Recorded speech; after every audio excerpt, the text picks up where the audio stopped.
বৈশাখ মাসের কৃষ্ণপক্ষের বরুথিনী একাদশীর ব্রত মাহাত্ম্য কথা ভবিষ্যোত্তর পুরাণে যুধিষ্ঠির শ্রীকৃষ্ণ সংবাদ রূপে বর্ণিত আছে। একবার যুধিষ্ঠির মহারাজ ভগবান শ্রীকৃষ্ণকে বললেন, হে বাসুদেব, বৈশাখ মাসের কৃষ্ণপক্ষের একাদশী কি নামে প্রসিদ্ধ এবং তার মাহাত্ম্যই বা কি? কৃপা করে আমাকে তা বলুন। শ্রীকৃষ্ণ বললেন, হে রাজন, ইহলোক ও পরলোকে বৈশাখ মাসের কৃষ্ণপক্ষিয়া একাদশী বরুথিনী নামে প্রসিদ্ধ। এই ব্রত পালনে সর্বদা সুখ লাভ হয় এবং পাপক্ষয় ও সৌভাগ্য প্রাপ্তি ঘটে। দুর্ভাগা স্ত্রীলোক এই ব্রত পালনে সর্বসৌভাগ্য লাভ করে থাকে।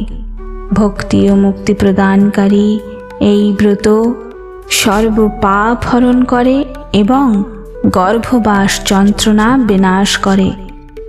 এই ব্রতের প্রভাবে মানধাতা, ধুন্ধুমার আদি রাজারা দিব্য ধাম লাভ করেছেন। এমনকি মহাদেবও এই ব্রত পালন করেছিলেন। 10,000 বৎসর তপস্যার ফল কেবলমাত্র এক বরুথিনী একাদশীর ব্রত পালনে লাভ হয়।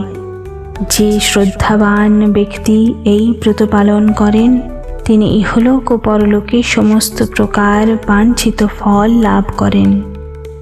হে রাজন, অশ্বদান অপেক্ষা গজদান শ্রেষ্ঠ, গজদান অপেক্ষা ভূমিদান, তার থেকে তিলদান, তিলদান থেকে স্বর্ণদান এবং তা অপেক্ষা অন্নদান শ্রেষ্ঠ।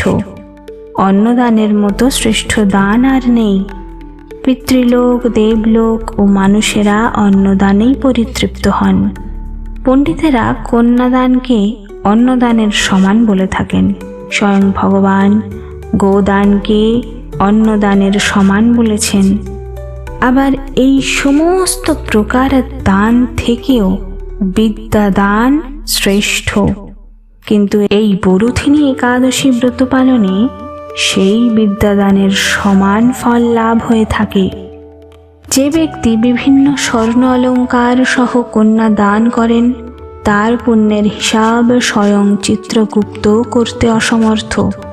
কিন্তু বরুথিনী একাদশী ব্রত পালনে কন্যাদান থেকেও বেশি ফল লাভ হয়ে থাকে।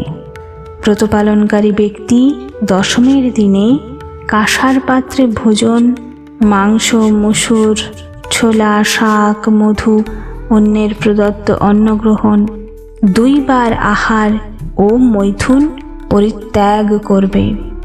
দ্যুতক্রীড়া, নেশা জাতীয় দ্রব্য, দিবানিদ্রা, পরনিন্দা, পরচর্চা, প্রতারণা, চুরি, হিংসা, মৈথুন, ক্রোধ ও মিথ্যা বাক্য একাদশীর দিনে বর্জনীয়। কাঁসার পাত্রে ভোজন, মাংস, মসুর, মধু, তেল, মিথ্যা ভাষণ, ব্যায়াম, 2 বার আহার ও মৈথুন এই সব দ্বাদশীর দিনে পরিত্যাজ্য। হে যুধিষ্ঠির মহারাজ, এই বিধি অনুসারে বরুথিনী একাদশী ব্রত পালনে সকল প্রকার পাপের বিনাশ এবং অক্ষয় গতি লাভ হয়ে থাকে।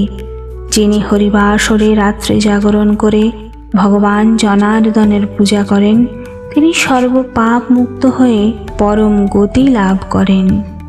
তাই সূর্যপুত্র যমের যাতনা থেকে পরিত্রাণের জন্য পরম যত্নে এই একাদশী ব্রত পালন করা কর্তব্য।